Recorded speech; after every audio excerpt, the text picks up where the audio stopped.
మన ప్రధానమంత్రి నరేంద్ర మోడీ గారు దేశాన్ని అభివృద్ధి చేయాలని అనేక సంస్కరణలకు నాంది పలుకుతున్నారు. నేను ఈ రోజు కాదు, మొదటి నుంచి సంస్కరణల్ని అమలు చేశాం. అలాంటి దీంట్లో దేశం అభివృద్ధి కావాలి, మనం కూడా దేశంలో ఒక భాగం. అలాంటి దేశం అభివృద్ధి అయినప్పుడు ఆ దేశ అభివృద్ధిలో కీలక పాత్ర మనం పోషించాల్సిన అవసరం ఉంది. ఈ విషయంలో మళ్ళీ మిమ్మల్ని అందరినీ అభినందిస్తున్నా. తెలుగుదేశం పార్టీకి అధికారం కట్టబెట్టారు. కొంతమంది అధికారం ఇస్తే సొంత పనుల కోసం ఉపయోగించుకున్నారు.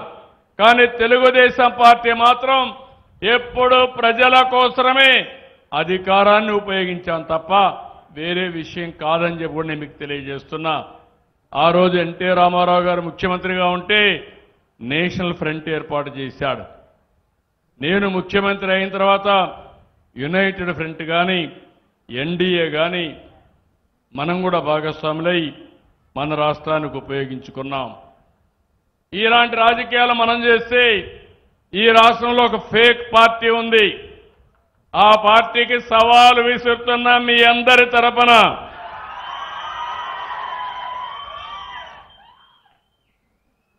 ఇప్పుడంతా కూడా బ్లూ మీడియా ఉంది. అవినీతితో ఒక పేపర్ పెట్టుకున్నారు, ఒక టీవీని పెట్టారు. అన్ని తప్పులే. మనం అవునంటే అడ్డంగా కాదంటారు. పేదవాడికి పింఛన్ ఇవ్వాలంటే నువ్వు చెప్పావు కాబట్టి ఇవ్వకూడదంటారు. మనం పోలవరం కడితే పోలవరాన్ని కూల్చేస్తారు.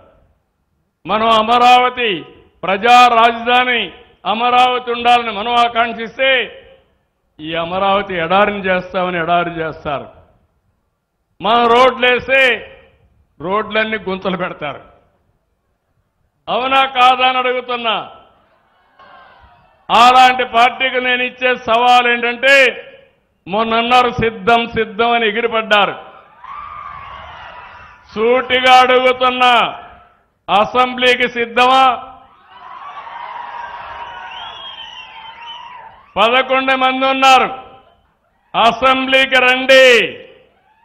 ఎవరిది విధ్వంసమో, ఎవరిది అభివృద్ధో, ఎవరికి సంక్షేమ కార్యక్రమాలు చేసే సత్తా ఉందో చర్చించడానికి నేను సిద్ధంగా ఉన్నా.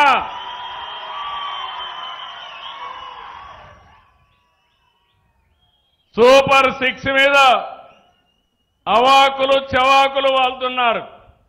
నేను అడుగుతున్నా, అసెంబ్లీకి రండి. ఎవరికి ఏ నిమిషంలో ఎక్కడిచ్చామో సమాధానం చెప్పే ధైర్యం సత్తా ఈ ప్రభుత్వానికి ఉందని చెప్పి కూడా నేను మీకు తెలియజేస్తున్నా.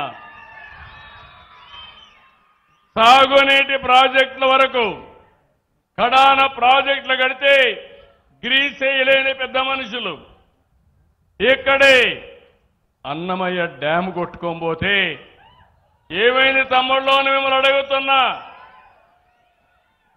మళ్ళీ దాన్ని బాగు చేసే బాధ్యత ఎక్కడ కడితే బాగుంటుందో అక్కడే కట్టించే బాధ్యత ఈ ప్రభుత్వానిది. రాష్ట్రంలో పెట్టుబడులు కడాన నిన్న జరిగిన పులివెందల ఎన్నిక కూడా ఒంటిమిట్ట ఎన్నిక ఇక్కడ జరిగిన ఎన్నికను గురించి మాట్లాడడానికే సిద్ధం. అంతేకాదు బాబాయ్ గొడ్డలు వేటు కూడా చర్చించడానికి మనం సిద్ధంగా ఉన్నాం. ఇంకో పక్క ఒక దళిత లీడర్ని డ్రైవర్ని డోర్ డెలివరీ చేసేదాన్ని కూడా మాట్లాడడానికి సిద్ధంగా ఉన్నాం. మీరందరూ గుర్తుపెట్టుకోవాలి, కోడి కత్తి డ్రామా, గులకరాయి డ్రామా మర్చిపోయారా తమ్ముళ్ళు? మీరు ఏమమ్మా ఆడబిడ్డలు మర్చిపోయారా మీరు అంటున్నా? నేను డ్రామా వేయలా. నా మీద 23 క్లేమోర్ మైన్స్ వెంకటేశ్వర స్వామి పాద పద్మాల దగ్గర జరిగితే నేను భయపడ్డానా తల్లి అని మిమ్మల్ని అడుగుతున్నా. ప్రజల కోసం పనిచేశాం. ప్రజల కోసం పనిచేసినప్పుడు భయపడవలసిన అవసరం లేదు. వీళ్ళు చేసే పని చూస్తా ఉంటే అంతా కూడా చేసే తప్పుడు పనులు మీడియాలో మాత్రం ఫేక్ మీడియా పెట్టి నేను దానికి సమాధానం చెప్పాలంట.